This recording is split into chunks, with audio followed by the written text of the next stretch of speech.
Bwana wetu Yesu Kristo, tunakuinua na tunakutukuza. Umejaa nguvu na mamlaka. Asante ni kwa sababu ya upendo ule umetupa na kutuongoza Bwana katika malisho yako wewe mwenyewe. Asante ni kwa sababu umetupa kibali kikuu kupatana mahali hapa Bwana, ndio tuweze kuzungumzia juu ya neema yako kupitia neno lako Bwana. Ni kwa sababu ni kwa mapenzi yako mtakatifu sisi tumekusanyika. Ninawabariki watu hawa na wale wengine watakao kuja, na ndio sisi wote tukaweza kupokea ile baraka umetuwekea katika maisha yetu. Pokea sifa Bwana wetu na utukufu ni wewe tu Bwana, ndio majina kuishivyo milele katika uwezo wote na haki yote. Ninawaombea hali yoyote ile ndani ya mioyo yao wanaweza sikia kabisa inawafukuza. Ninaomba Bwana wakaweza kuondokewa na kitu chochote kile. Ni kwa sababu Kristo Yesu alifanya hiyo kazi na kuisa msalabani. Katika jina la Yesu Kristo tumeomba sisi wote na tumeamini. Amen. Katika nafasi ile katika hiyo kitabu ya Roma 1:16 tunafaa tuweze kuangalia ile neno, na yule anayetusomea somee hiyo 16. Romans chapter 1 verse 16. For I am not ashamed of the gospel of Christ, for it is the power of God unto salvation to everyone that believeth, to the Jews first and also to the Greek. Yeah. Neno linasema ya kwamba ati kwa maana sionei haya Injili, kwa sababu ni uweza wa Mungu uletao wokovu. Uletao wokovu kwa kila aaminie, kwa Myahudi kwanza na kwa Myunani pia. Bwana asifiwe. Katika hili neno nilikuwa ninaangalia, ninaona ya kwamba inasema ya kwamba ate kwa maana sionei haya Injili. Haleluya. Amen. Paul akaandika wakati alipokuwa anaandika hii Roman, akasema ya kwamba yeye haonei Injili ya Bwana nini haya, kwa sababu ndani ya ile Injili hapo ndipo kumefichwa uwezo wote. Kwa hivyo hakuna mahali pengine tunaweza kupata wala kutambua uwezo wote wa Mungu isipokuwa tu ndani ya Injili. Kwa maana sioneni haya Injili, kwa sababu ni uweza wa Mungu. Na kwa hivyo kusema nimepokea wokovu, hakuna kazi yako, hakuna nguvu zako, hakuna mapenzi yako, hakuna kutaka kwako ama kutamani kwako. Hii ni uwezo wa Mungu ule ukufanyao ukaweza kusimama katika wokovu. Bwana asifiwe. Amen. Kwa hivyo ndani ya Injili hapo ndipo uweza wote wa Mungu utokao. Hiyo ni jambo la kwanza. Kwa hivyo pasipo Injili, na Injili ni kusema pasipo neno. Haleluya. Pasipo neno hakuna nini? Hakuna uwezo. Kwa hivyo uwezo ni kitu moja itokao katika Injili. Wokovu wangu ni uweza wa Mungu, sio kile mimi nilipokuwa ninachokitamani. Watu wengi wanafikiria ya kwamba nikifanya haya na haya mimi nimeokolewa, lakini kulingana na neno hakuna uwezo wowote utokanao na mwanadamu wala kazi yako wala kuamini kwako, kwa sababu haujaokoka haukuwa na imani. Amani inaanzia wakati gani? Imani inaanzia wakati ule mtu ameokolewa. Bwana asifiwe. Wakati ule mtu ameokolewa, hapo ndipo imani inaanzia. Hakuna imani kabla ya wokovu, hakuna imani. Tuko pamoja watu wa Mungu? Haleluya. Kabla uokoke, kabla yako kujua neno la Bwana, haukuwa na imani. Namba 2, kabla ya upokee neno la Bwana, hakukuangi na wokovu wowote ule. Kwa sababu wokovu ama neno la Bwana, katika wokovu, neno la Bwana ndio liletao wokovu. Neno la Bwana ndio liletao wokovu. Sio wokovu unaleta neno. Neno la Bwana ndio liletao wokovu. Tuko pamoja? Na ndio uweze kuwa katika uwezo, ni lazima kwanza uweze kuwa umepokea neno la Bwana, ndio neno la Bwana liweze kufanya uweze kuokolewa, na ndio ule wokovu umeupokea uweze kutenda kazi, uweze kutenda kazi na kuonyesha uwezo ndani ya maisha yako. Kwa hivyo wakati ule tunapoendelea na kuangalia lile neno, tunaona ya kwamba neno linasema ati kwa maana sionei haya Injili. Kwa nini sionei haya? Nasema sionei haya Injili kwa sababu wakati nilipookolewa, haleluya, amen, niliondolewa katika hali yoyote ile ilikuwa inaniletea woga,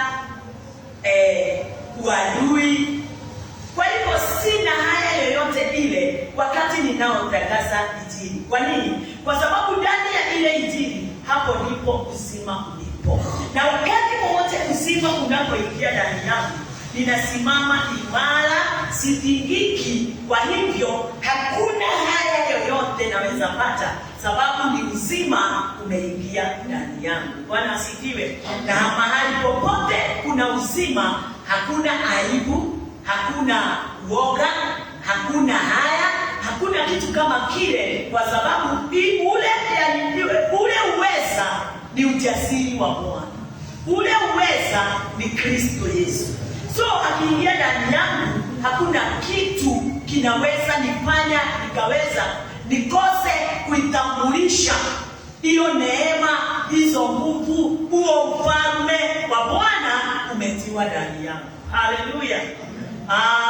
Ati Injili kwa sababu ni uweza wa Mungu uletao wokovu. Haimo wokovu kama Injili ya Bwana haijanenwa. Wacha tutasoma mstari mwingine hapo. Kwa kila aaminie, So hakuna mtu anayeokolewa na hakuna mtu anaitwa mwokovu kama hajapokea neno. Ni kwa nini ninarudia hivi? Sababu tulikuwa tumeokoka pasipo neno. Wewe uliokoka kwa sababu ya kuamini neno ama uliokoka kwa sababu uliitwa? Nako kuolia. Waonokile todo niweze kuona kuhutia wanyue kana waonokile metodo ni waipete kingo. Karea. Nono ikile kingo wakiipite atea. Waonokile todo ni wakwalilia makihonokae muratawa kunyaonokile wale nae kana nikiugo waigilio ukigwa fiu kiboke undikira fatara yura fatara ukiamkia ndakeria na gikuyo ri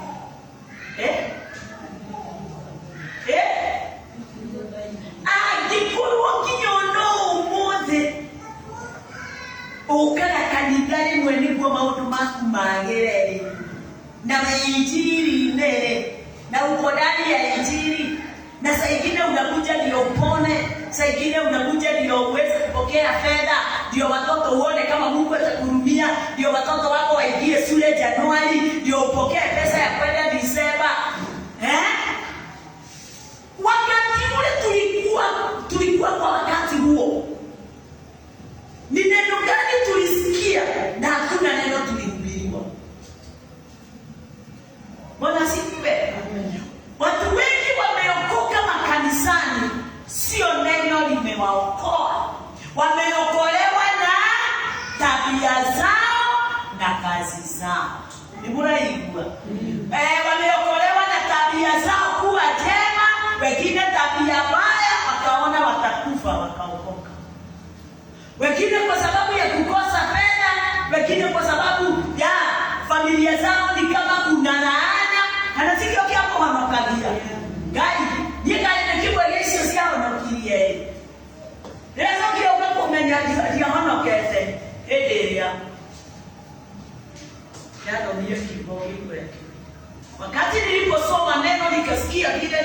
alichosema ndio nilitambua sijaokoka.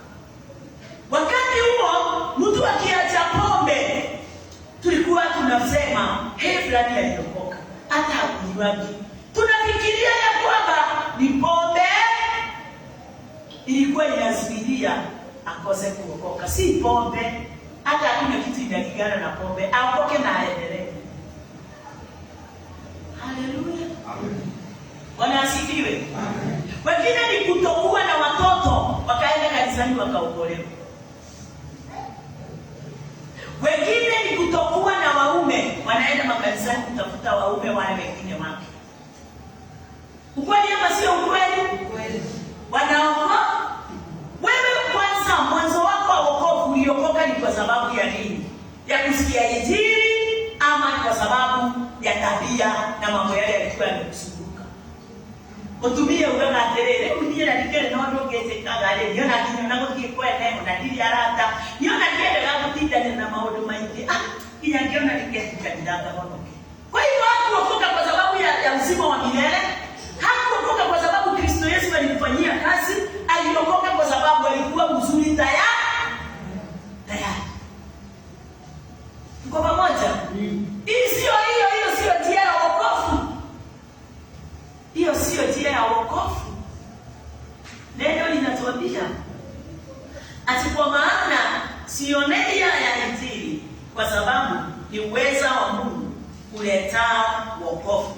Kwa hivyo katika uweza wa Mungu na ndio uletao wokovu, hakuna tabia yoyote imetajwa na hakuna upendo wako ama tamaa yako ama kitu chochote kitokanao na wewe kinahitajika wakati unapohitajika kuokolewa. Alafu kwa kila aaminie, hii imani tunanena juu yake sio ile imani ilikuwako wakati tulikuwa tunaokoka na hapale deheni. Ile imani ilikuwako ilikuwa imani ya wanadamu kujijengea. Bwana asifiwe. Ile hata leo dini iko nayo. Ile hata leo watu wa ulimwengu wako nayo. Bwana asifiwe. Kuna imani mbili tofauti. Kuna imani ya ulimwengu, kuna imani ya neno. Na mtu yeyote aliye ulimwenguni ako na imani ya kwanza ya ulimwengu.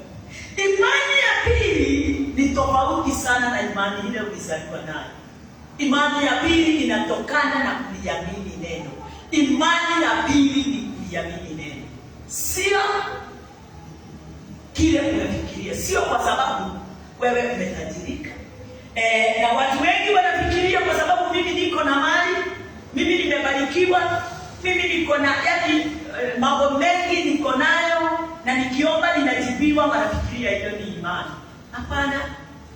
Imani ni tofauti sana ile inayohitajika katika wokovu wa mwanadamu. Na ikasemekana kwa Myahudi kwanza na kwa Myunani na kwa Myunani pia. Kwa hivyo haijatofautisha. Sisi wote tuko katika nafasi hiyo. Second Timothy ndio tusikanishe na hiyo. Second Timothy 15.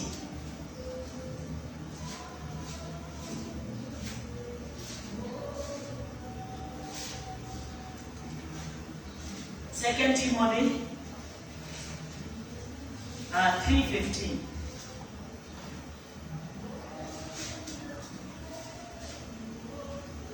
Kuna kitu kimoja mahali pale ninaomba unisomee kwa mstari unausikia kila wakati. Na ndio unaona tunapenda kurudia wakati wowote kwa sababu nilijua na nikatambua hata mimi pasipo kurudiliwa kitu hakiwezi shika ndani yangu vizuri kulingana na Mungu. Hebu soma 15. 2 Timothy chapter 3 verse 15. And that from a child thou hast known the holy scriptures, which are able to make thee wise unto salvation through faith which is in Christ Jesus. Ate na yakuwa tangu utoto umeyajua maandiko matakatifu ambayo yaweza kuhekimisha hata upate wokovu kwa imani hii iliyo katika Kristo Yesu. Kwa hivyo kulingana na hiyo na huo mstari unatuonyesha ya kwamba pasipo neno, maandiko matakatifu, pasipo maandiko matakatifu hauwezi okoka na hauwezi kuwa na hekima. Kwa hivyo ndani ya maandiko matakatifu, hapo ndipo hekima itokao. Na wakati wowote neno linapohubiriwa na wale wametumwa waweze kuihubiri, na wahubiri kulingana na mapenzi ya Mungu, kulingana na kazi ya Kristo Yesu, hapo ndipo hekima inatoka. Hekima haipatikani. Unajua, hata wakati tulikuwa ndani ya dini tulikuwa tunahubiriwa, lakini hatukuwa tunapokea ile hekima itokao kwa Bwana, itokao katika neno. Tulikuwa tunapokea tulikuwa tunapokea ukawaida wa neno, tulikuwa tunapokea kiburi, na kila mtu alikuwa anasikia kabisa amefanya nini. Mtu alikuwa anasikia kabisa amepokea, amebarikiwa. Lakini mtu hakuwa amebarikiwa. Kwa sababu gani? Kwa sababu haujapokea hekima kamili ya neno. Na kusema hekima kamili ya neno tusemaje? Haujapokea ufunuo. Bwana asifiwe. Sababu tulihubiriwa injili isiyo na ufunuo. Tulihubiriwa injili isiyo na ufunuo. Na wakati wowote injili isiyo na ufunuo haiwezekani iweze kukupa ile hekima kamili katika maisha yako. Bwana asifiwe. Kwa hivyo hekima kamili, hekima inakamilishwa na nini?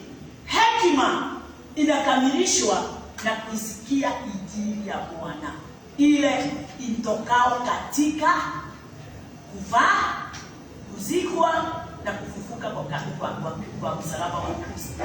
Bwana asifiwe. Hakuna mahali pengine injili kamili inaweza toka isipokuwa na hapo ndani ya hiyo injili kamili, hapo ndipo unatoa hekima. Hakuna mahali pengine kunaweza toa hekima. Ndani ya ushuhuda hakuna hekima. Tuko pamoja? Yeah. Ati ndani ya ushuhuda hakuna hekima. Hekima inaonekana na inasikika ndani ya neno katika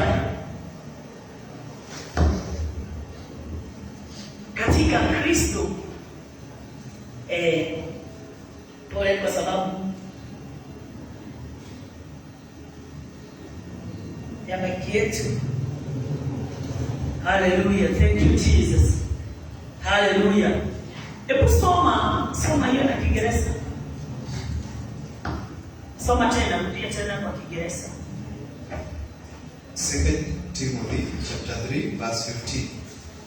And that from a child thou hast known the Holy Scriptures, which are able to make thee wise unto salvation through faith which is in Christ Jesus. Kiswahili inatuambia kwa na kwa kuwa tangu utoto umeyajua maandiko matakatifu ambayo yaweza kukuhekimisha hata upate wokovu. Kwa hivyo hakuna wokovu unaweza upata kama haujalipokea neno. Kwa hivyo watu usidanganyike. Sio kwa sababu ulipokea mtoto, kwa sababu uliamini ukapokea mtoto uliokoka. Hapana. Sio kwa sababu ulikuwa maskini, lakini wakati ule ulikuja kanisani ukaombewa, ukatajirika, ukawa na mali, milango yako ikafunguka, usifikirie uliokoka. Hapana, usidanganyike na mambo kama haya. Bwana asifiwe. Maombi wakati wote tunaombewa, na wakati wote tunaombewa baraka. Hizo zinaombewa kila mtu. Everybody, hakuna mtu hawezi. Hata ni wengi sana wamebarikiwa na hawajaokoka. Kweli ama si kweli? Wengi sana wamebarikiwa na hawajaokoka. Wako na magari barabarani, wako na majumba, wako na nini. Wengine hata wako na bibi 5 na hawajaokoka, wakubarikiwa na mabibi wengi. Wengine wako na waume kutoka 2 kwenda juu na hawajaokoka kwa sababu ya kubarikiwa na waume. Wengine wako na maplot mengi, wengine ni millionaires, wengine wako na banks. Wengine watu kwa hivyo. Kwa hivyo ufai kuhesabu, wanasikiwe, chochote ulicho nacho katika imani ya wokovu, katika wokovu. Wokovu ni wa kila mmoja, yule atakaye amini. Kwa nini? Kazi ya Kristo Yesu. Kwa hivyo wokovu haupatikani kwa kitu chochote kile. Wokovu tumesoma pale chini tukaona ni uweza wa Mungu. Kwa hivyo wokovu unapatikana kwa sababu Mungu amekuwezesha, amekufikisha katika nafasi hiyo. Na ndio hata hapa inaonekana na ya kuwa tangu mtoto umeyajua maandiko matakatifu ambayo yaweza kukuhekimisha hata upate wokovu. Kwa hivyo wakati ule neno la Bwana limeingia ndani yako, ndio unapata ile hekima. So mtu wa kuokoka leo ni lazima apewe nafasi ya kufanya nini? Ya kuamini, ya kusikia na kusikia ile neno. Ndio wakati ule ataendelea tu na kulisikia ile neno, aweze kushuhudia moyoni mwake. Neno likiingia, likimhekimisha, na kuhekimisha kule ni kuhekimisha kwa aina gani? Kwa kukuonyesha katika kazi ya kukuonyesha vile kazi ya Kristo Yesu ilifanyika kutoka mwanzo. Bwana asifiwe. Kwa hivyo tunaokolewa na kazi ya Kristo Yesu wakati umetambua hiyo kazi.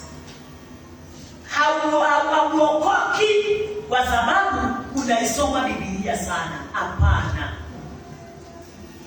Tuondoe kazi yoyote litokanao na sisi, jambo lolote litokanao na sisi. Haleluya. Bila kuna kitu nimefanyia wokovu wangu hata moja hivi. Hata saa hii hakuna kazi nimefanyia wokovu wangu. Wokovu wangu nimepewa tu na nimeipokea tu kwa neema. So na wewe usikaseme at least kwa kuwa tu ni mimi hata fulani hageokoka. Kama ameokoka, ameokolewa. Kama ameokoka, ameokolewa, na si wewe umemuokoa, ameokolewa na Christ. Hakuna mahali wewe unaonekana, hakuna mahali wewe upo katika wokovu wake. Hata katika wokovu wako hakuna mahali upo. Bwana asifiwe. Yule mwizi walisulubishwa pamoja na Kristo Yesu. Mwizi mmoja alikwambia, ukifika huko tu naomba kutukuka. Yule mwizi alijua si kwa nguvu zake. Sasa anataka kwenda mbinguni na amesulubishwa na hakuna bafada, hakuna mtu wa kushuhudia, hakuna mtu wa kumbatiza, hakuna mtu hakukuwa mtu hata wa kumpa mesa, hakuna mtu wa kumwambia pitia nyuma yako. Sasa yeye aliona huyu hakuna kitu amefanya. Huyu ametolewa tu kwa sababu kuna mtu anatoangwa kila wakati kwa sababu, lakini yule akajua huyu hakuna kitu amefanya. Sisi ndio tumesulubishwa kwa sababu ya jambo tumefanya, lakini huyu bado hajafanya kitu. Yeye ndiye mtaabia, akamtambua. Na wakati alipomtambua, naye Yesu akamwambia, mahali nitakuwa jioni ya leo, hapo ndipo nawe. Bwana asifiwe. Si kazi yake, alijua kuingia katika ufalme wa mbinguni. Hakuna kazi yake yoyote pasipo huyo. Na wewe ndio uweze kuitwa wokovu, ndio uweze kuwa umeokolewa. Hakuna wokovu wako hata kidogo pasipo yeye. Haleluya. Na leo unaongea tele nyingi ngine mwana kuna ngo hewa media. Atele tarora utajiri kujipime leo. uangalie hivi uone nimekuja kwa ajili ya kwa sababu gani? Nini hiyo inanisumbua? Umekuja hiyo inakusumbua itimizwe? Ama umekuja tu ikiwa hapo iwe isiwe, mimi niko katika kazi ya Kristo. Mimi ninatambua Kristo hakukufa ndio mimi niweze kutajirika, lakini alikufa ndio mimi niweze kupokea uzima wa milele. Bwana asifiwe. Amen. Haleluya. Amen. Kwa hivyo maandiko ndio iko na hekima, hiyo maandiko ndio iko na ufunuo, hiyo maandiko ndio iko na knowledge, wisdom, understanding. Na hiyo tu maandiko ndio iko ndio ufunuo. Bwana asifiwe. Haleluya. Atupate wokovu kwa imani iliyo katika Kristo Yesu. Inafanana na ile tumesoma. Ati tena pasipo imani ndani ya Kristo Yesu hawezi okolewa. Hebu nataka uangalie tunazunguka mambo magani. Tunazunguka tu mambo kidogo. Imani na neno. Imani na neno. Ndani ya uokovu hakuna mambo mawili. Ndani ya wokovu ni imani tu kupitia neno. Hakuna kitu kingine. Na ile imani ni lazima kazi ya msalaba, damu ya Kristo Yesu ionekane pale. Haleluya. Amen. Bwana asifiwe. Kwa sababu pasipo damu haiwezekani wewe uweze kuhesabiwa kuwa wokovu. Pasipo damu.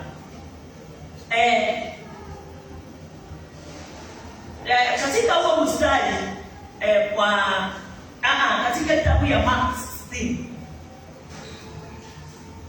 Ukifika hapo ndio tunakuta Mark 16:15 inatufanyia kazi vizuri.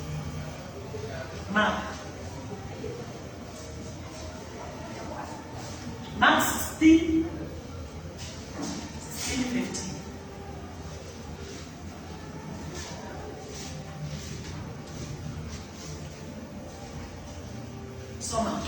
Mark chapter 16, verse 15. And he said unto them, Go ye into all the world, and preach the gospel to every creature. Akawaambia, enendeni ulimwenguni wote, mkaihubiri injili kwa kila kiumbe.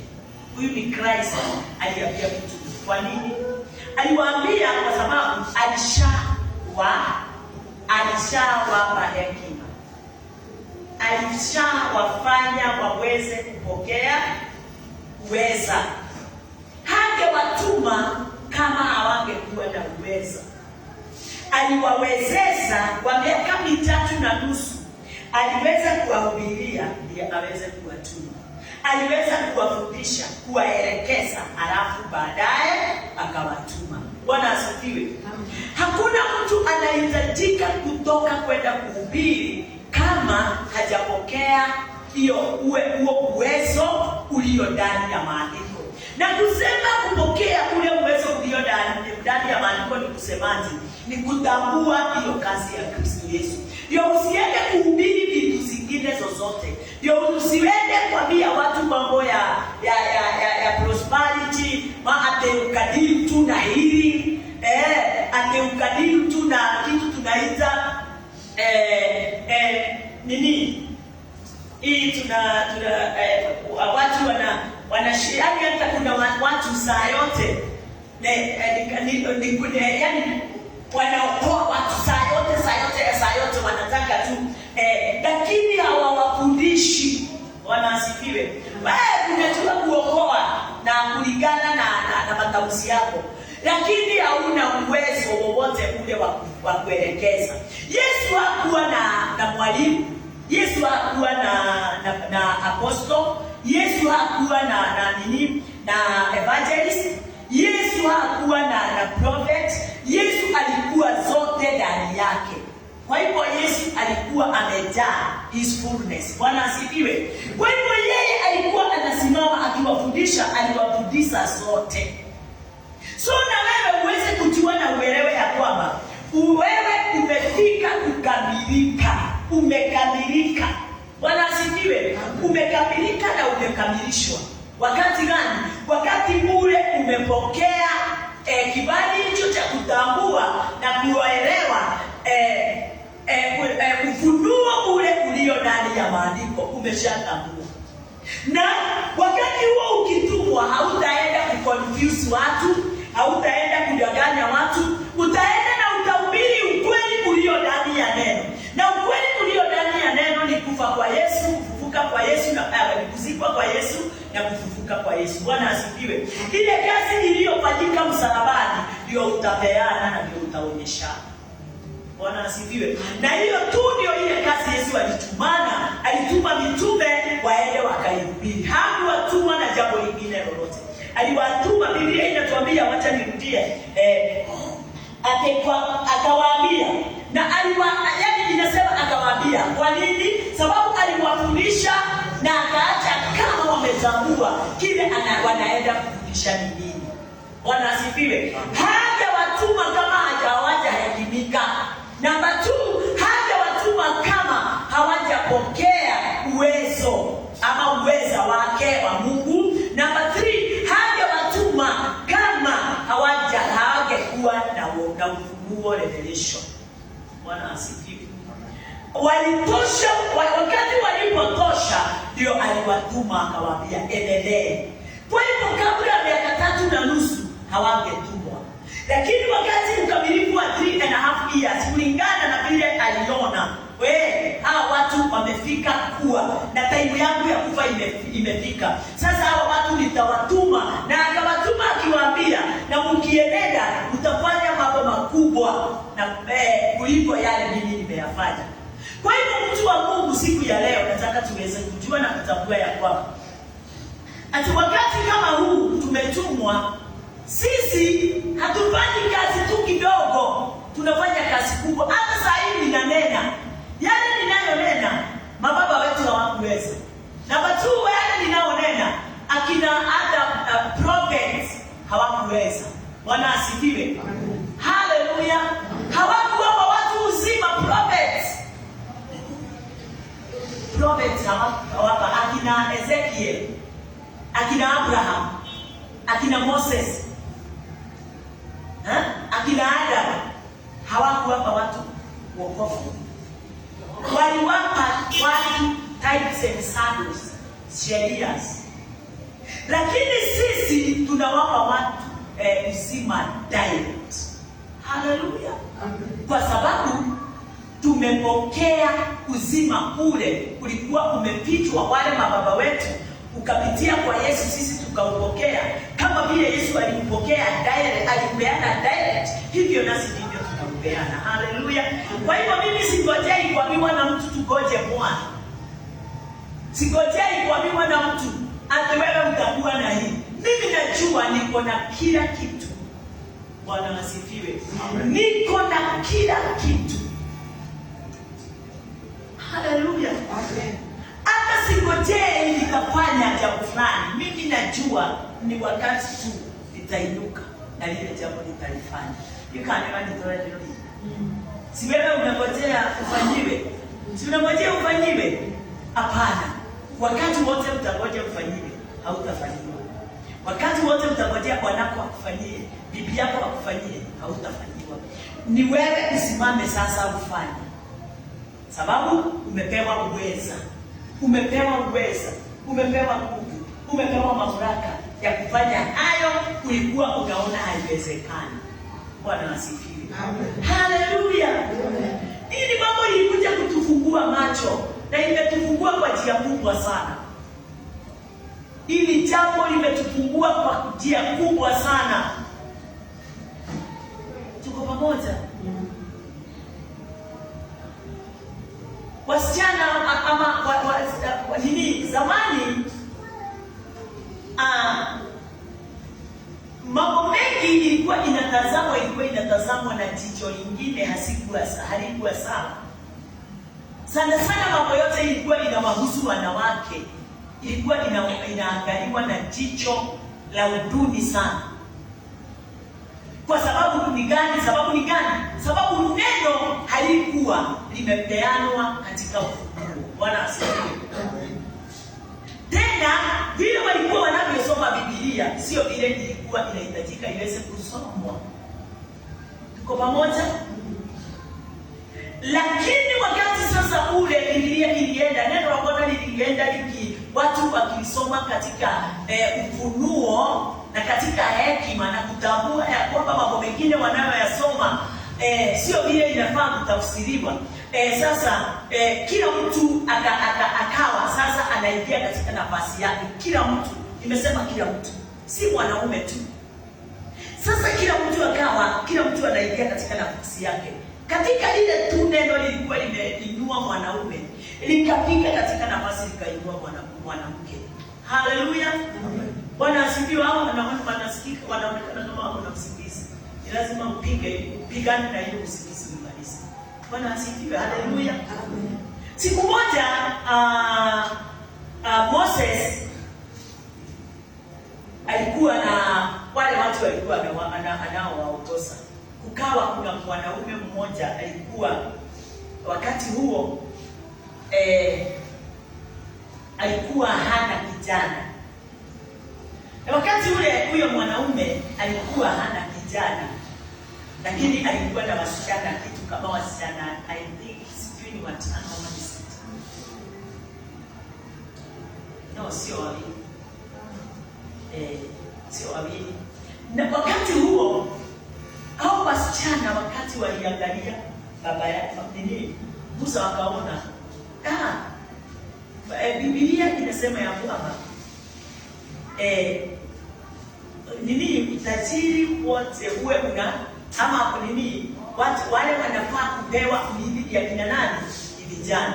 Na baba yangu hakuwa na kuna kijana. Wakaenda kwa Musa, na ilikuwa katika sheria, ilikuwa haiwezekani mwanamke yoyote yule aweze kupewa urithi. Kwa hivyo urithi ulikuwa uchukuliwe na akina brothers, mambo kama hayo, brothers za bwanako, za baba yao. Lakini wakati walipoenda kwa Musa, wakauliza Musa, sasa kwa sababu baba yetu hakupata vijana, sasa mali ya baba yetu tunasema itapewa akina fulani. Naye Musa akachanganyikiwa, akamwambia wacheni nikaulize Mungu. Akaenda kuomba. Wakati alipoenda, Mungu alimwambia wasichana vile wanasema hivyo ndivyo inavyofaa. Kwa hivyo wapewe urithi kama wengine. Bwana asifiwe.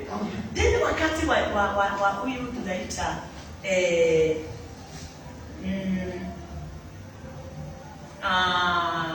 not Noah, huyu hapo nyuma ya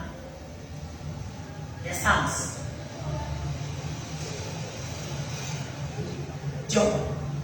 Job alikuwa na watoto na alikuwa na wasichana wawili na vijana.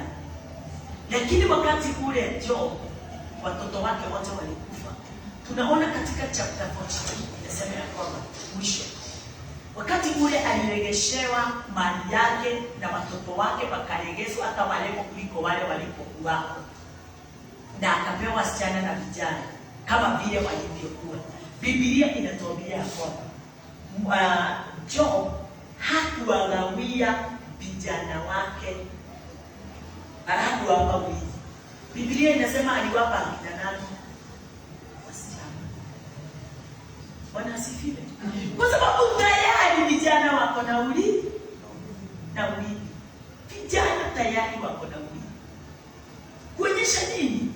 Hata hawa wanawake Mungu amewahesabu katika kazi yake, na watafanya kazi kama vile wanaume wanavyofanya. Bwana asifiwe. Kwa hivyo akawatuma, na wakati alipowatuma, unajua kuna kitu moja hatujajua. Wakati Christ alikuwa anawatuma mitume waende wakahubiri, msifikiria kulikuwa na wanawake, kulikuwa nao. Haleluya. Wale walikuwa wanamfuata kila wakati, Wakati na kina Mariamu wale walikuwa wanaenda kuangalia katika kaburi, wote walikuwa katika kazi. Kwa hivyo neno linatuonyesha ya kwamba hii kazi Mungu haijaiamulia watu fulani. Hii kazi amewapa kila mtu, kila mmoja wetu hapa. Mpaka kale katoto unaona pale kametumwa, wacha kakamilike kuwa kazima. So hakuna mtu ametengwa ati kwa sababu huyu ni mzee, ati kwa sababu huyu ati ni businessman, huyu ni businesswoman. Hapana, kila mtu ametumwa. Na sasa shida ni ya kwamba haya yote unayasikia. Wakati unapoyasikia, ukiangalia hata mtu kama Rahabu alikuwa malaya mkubwa sana. Lakini wakati alipotambua hata mimi malaya mkubwa, hata mimi malaya nimeitwa na nimeambiwa niende nikawaambie ati siku fulani kutakuwa na nchi itakuja kubalisi. Wakati kusema tu hivyo, kujeni muingie kwa nyumba yangu kwa sababu kuna destruction. Hiyo kwa nini? Ni kuhubiri. Bwana asifiwe. Aliwahubiria na wote wakaingia. Mimi nataka kukuambia namna gani umetumwa ukaambie kuna hatari, kuna kifo. Hata kama mtasimama tu hapa uambie wewe ndio imaandiko gaiaroiga ni huko yurahutia. Bwana asifiwe. Amen. Kwa hivyo hakuna mtu hajaitwa. Sasa tuseme watu kama mabwana wetu ama mababa wetu wakikosa kutuonyesha na kutufundisha njia ya wokovu, ni nani mwingine ataweza kuelekeza mtoto wake katika hiyo neema ya wokovu? Mzazi akiwa ni mzazi tu wa kupika na kulala, huyo si mzazi. Mzazi anafaa kuwa mzazi, anashughulikia mioyo ya watoto wake. Bwana asifiwe. Kwa sababu tayari moyo wake umeshashughulikia. Ujue huwezi kuhubiria watoto wako kama wewe haujahubiriwa. Ukiona haujahubiria watoto wako, kuna shida katika moyo wako. Ukiona uongozi watoto wako kupitia neno la Bwana, ujue ya kwamba ama kupitia neno, hata kama wewe hautawahubiria lakini unawapeleka. Haleluya. Ujue uko na shida. Wena dena. Sababu sisi wote tumeitwa tuweze kuwapeleka, tuweze kuwakusanya. Sisi wote, uwe mwizi, uwe malaya, uwe nani, umeitwa na ukatumwa uende ukawaambie kuna destruction. Kwenda mudhiroroka. Na mudhiro sioboka ni ugotia. Haleluya. Kwenda mudhiro. Na ukikosa kufanya hayo, wewe hauna faida ulimwenguni. Hauna faida kamwe. Kulingana na neno, hauna faida. Faida utaiona tu wakati tu utakuwa ukikula na ukikunywa na ukifanya mambo mengine ya kufurahisha. Lakini ile faida Mungu ana point, hautakuwa na point yake moja. Bwana asifiwe. Hamuoni huyu anaitwa Jona? Wakati Jona alitumwa aende Ninawi, aende akawaambia watu wa Ninawi kuna nini? Watakuja kumalizwa. Jona aliangalia akaona hii ni bure. Mimi siendi. Badala ya aende Ninawi, alienda wapi? Alienda Tarishishi. Alimezwa na ile joka samaki. Akakaa ndani ya tumbo la samaki siku ngapi? Siku 3. Haleluya. Akakaa ndani ya kuzimu. Biblia inasema ni kuzimu. Ndani ya hiyo tumbo ya samaki ni kuzimu. Alikaa ndani ya tumbo la samaki. Alikaa ndani ya kuzimu siku 3. Bwana asifiwe. Baada ya siku 3 akafufuka. Hiyo nitakuja tu kumuonyesha wakati mwingine. The meaning area kamili tunafaa kutambua ndani yake. Bwana asifiwe. Amen. Na mwishowe hata kama alienda Tarishishi, mwishowe alimalizia kwenda wapi? Ninawi. Mwishowe alienda Ninawi kwenda kupeleka ujumbe. Mtu wa Mungu nataka kukuambia mwisho.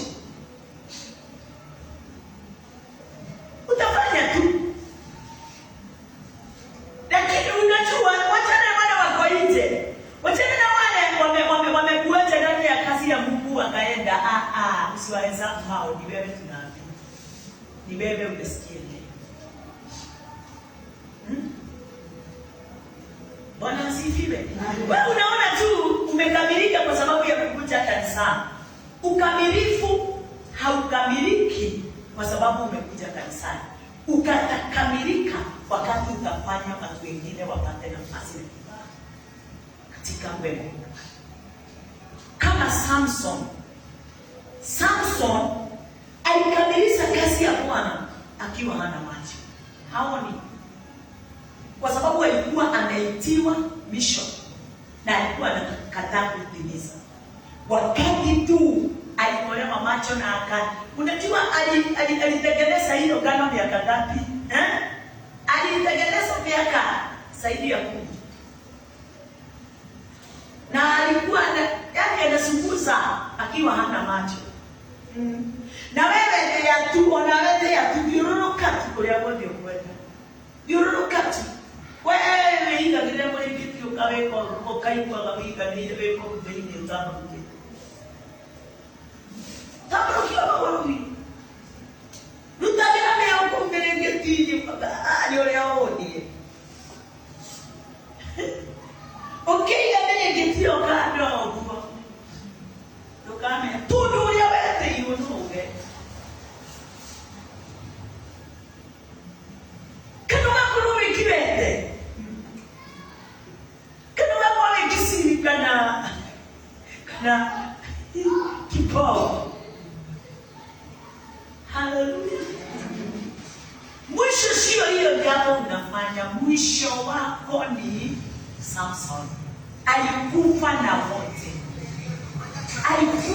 wote. Ndani ya wokovu. Na ujue tumeitwa leo ya tere. Yasio nao hangekuwa goro. Tigana nao twali ya leo right.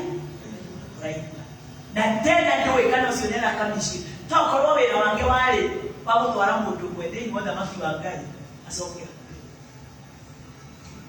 Wala ni roho. Amen. Ngai ila matanata anahitaji mmoja.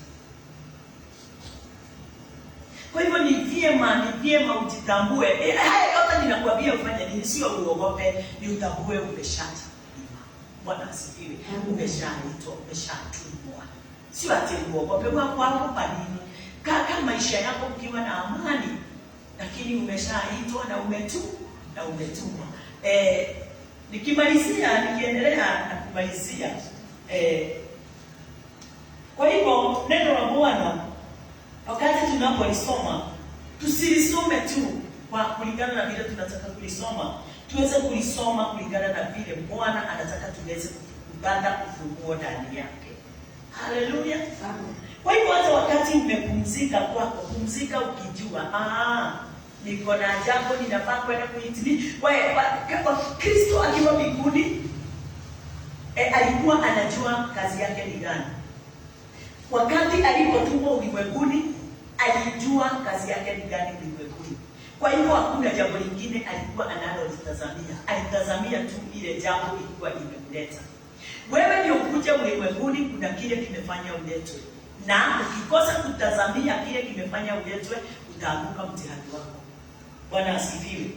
Haleluya. Na Yesu aliacha kama amekamilisha. Si ndio? Kwa hivyo ile kitu unafanya ni kwamba ni upe attention. Kwa nini? Kwa neno la Bwana. Wakati wote ninapofundishwa, ndio uweze kupokea materials na uweze kupokea hiyo kitu tunaita. Kwa sababu pasipo wewe kulitegea sikio ndio uweze kuelewa, kutambua, hautaweza kuhubiri. Na utakaa miaka mingi sana ukiwa unangojea ujue.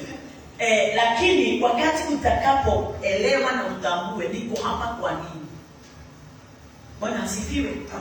Na siwezi enda kuhubiri kama sijafundishwa na nimefundishika. Ndio uweze kwenda kunipeleka. Wacha kupoteza na wakati.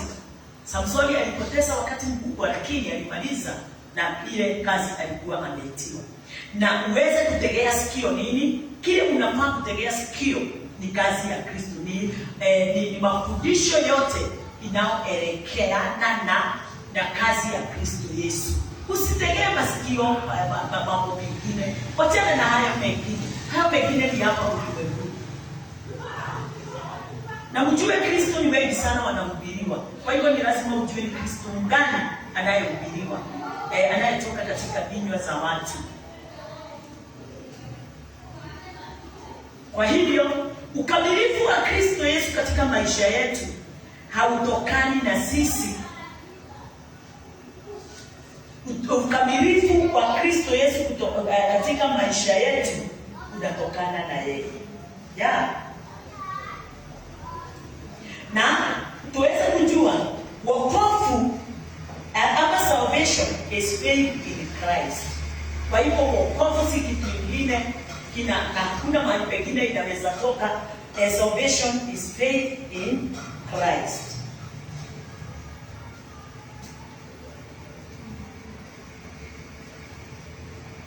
Na wakati wowote utakapohubiriwa neno na iwe halina ufunuo, hiyo sio neno ulihubiri.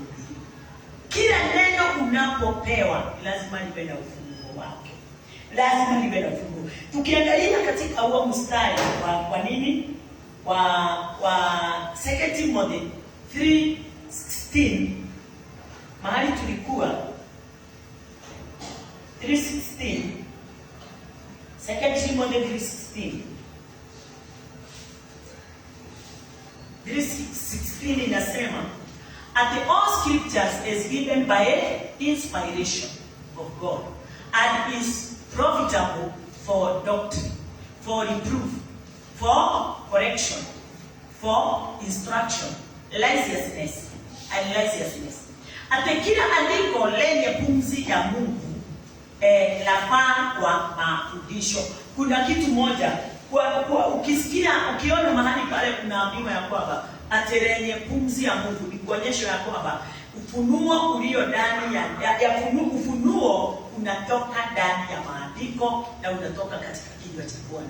Kwa hivyo kile tunapokiona sio kile tunafaa kufikiria ama tunafaa ukifanya kulingana na vile kiko. Ni lazima uweze kuelewa na kutambua ufunuo ule umefichwa ndani ya hiyo kitu, ndio uweze kusimama katika nafasi yake kulingana na vile ninavyo. Kila andiko lenye pumzi ya Mungu lafaa kwa mafundisho, kwa kuwaonya watu makosa yao, na kwa kuwaongoza, na kwa kuwaadibisha katika haki. Kwa hivyo all scriptures is given by inspiration. Hallelujah. Na ni lazima hiyo mafundisho iweze kufundisha, teaching and explain. Na hiyo yote kufundishwa na kuwa na kufafanuliwa, ni lazima kuwe na mwalimu yule anayetenda hiyo kazi.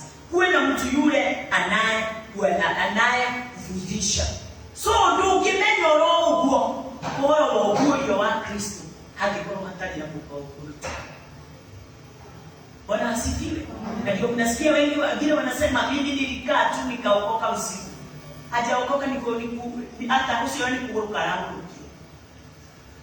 Todo egutura ahenekete goro ine muono. Ati muono. Mwasoka togetwo ukainyo da hamuge kuria gunga. Tuwadi gusokidia. Na mutire kiko kiangali tusoka mwikalia letu. Tigoreolega la kunto. Eto rukira na makira la ngoka ugani yangu. Haleluya, Bwana asifiwe. Kwa hivyo mimi nikienda kumalizia hapo, nataka kukwambia kwamba wokovu sio kitu wewe unaweza explain. Uhonoke ukidoge kate ogiuka waingilio. Wokovu sio kitu unaweza explain, kwa sababu hakikutokana na wewe.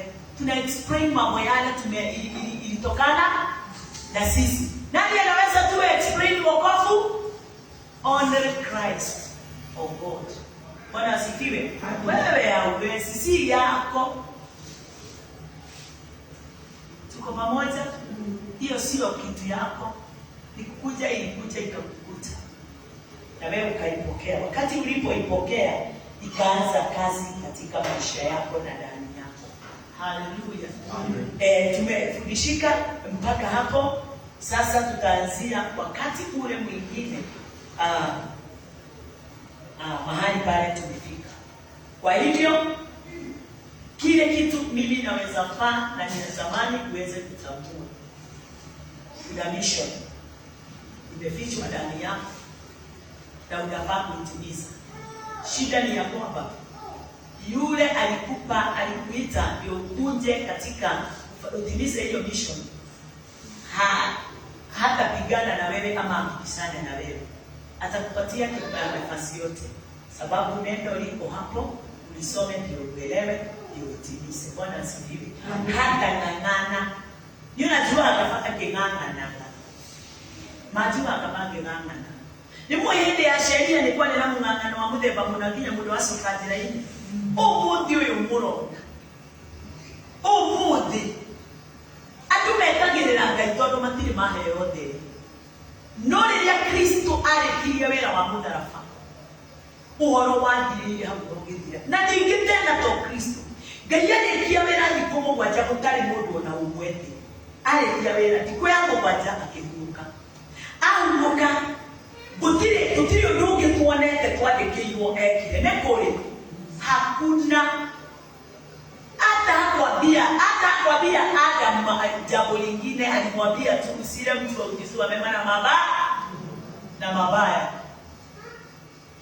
wakati alipokula Mungu akamuuliza swali, wewe umeambiwa usile mti wa ujuzi wa mema na mabaya? Na hiyo ni kusemaje? Usisikilize sauti nyingine isipokuwa tu sauti yake. Usifuate neno lingine isipokuwa tu neno lake. Bwana asifiwe. Sasa hiyo nyingine yote utakayoifuata ni lako. Na mahali itakutokezea ni kujukumu lako kusimama. Na kwa kile mmoja hakuna mtu anataka aingie katika jambo lolote kwa nguvu. Usijaribu kuingia kwa nguvu ama kwa kujisukuma. Hakuna mahali Mungu anataka ujisukume kwa kazi yake. Anataka upumzike, sababu huo wokovu si wako. Mpatie nafasi ya kufanya kazi. Hebu mshukuru. Ashukuru Bwana ni kwa sababu ya hiyo nafasi amekupatia. Muinue yeye aliye na uwezo na nguvu na mamlaka yote katika maisha yako. Kwa pia anastahili. Haleluya. Bwana wewe unastahili sifa na utukufu. Ni kwa neema Bwana ndio majira tumebarikiwa, ni kwa neema tumeinuliwa, na ni kwa neema Bwana ndio majira tumepokea kibali hiki na nafasi hii Bwana ndio majira ya kubeba. Pokea sifa Bwana ndio majira umetulinda na umetulea na umetupa uweza wote Bwana wa kutambua na kujua. Pia Bwana ndio majira hivyo na pia unatutakia katika maisha yetu. Tunakuinua Bwana wetu Yesu Kristo, ibasite bidai Bwana. Wacha tuombe pamoja. Bwana yetu Yesu Kristo, tunakuinua na tunakutukuza ni kwa sababu ya kibali hiki na neema hii kubwa Bwana ndio majira umetupa asubuhi ya leo. Umetusimamisha katika neema, katika neno lako ndio tuweze kufundishika, tupate hekima na tupate Bwana ndio majira maarifa ndani yake. Ni kwa sababu hapo ndipo Bwana ndio majira watu wanahekimika wakati wote Bwana ndio majira wanaposoma. Na tena hapo ndipo watu wanatoa Bwana ndio majira wema ule Bwana mfalme unapeanwa nawe. Nimewaombea watu hawa Bwana ndio majira, nikiwaombea mfalme waweze kuwa na sikio la kusikia na jicho la kuona vyema, ndio waweze kutambua mapenzi yako kila wakati katika maisha yao. Ni yale Bwana umewapa wewe mfalme. Hakuna kazi yao yoyote ile katika kazi yako ila tu Bwana hakuna kazi yao ila tu kazi yako ile Bwana umewafanyia, ndio uweze kuwainua na kuwatambulisha mahali popote watakapotikanyanga, waweze kujulikana na kueleweka ya kwamba kazi ile iliyo ndani yao ni kazi yako Bwana ndio majira. Msaada wote walio nao ndani yao ni msaada wako wewe Bwana wetu Yesu Kristo. Pokea sifa. Nimewabariki Bwana ndio majira, hata wakitoka siku ya leo mahali hapa wakiendelea tu na kujitayarisha ni kwa sababu ya ile siku Mungu anasema yuko mbele yao. Jehova, ninawaombea mamlaka na nguvu na uwezo wote wa kuweza Bwana Jehova Jire kushinda jambo lolote litakuja kuwaibukia, wala jambo lolote litakapohitajika. Wape nguvu na uwezo na mamlaka, na wajue hapo kila kitu wako nacho, kile kinachohitajika hiyo siku. Na ni katika jina la Yesu Kristo tumeomba sisi wote na tuliamini. Amen. Amen.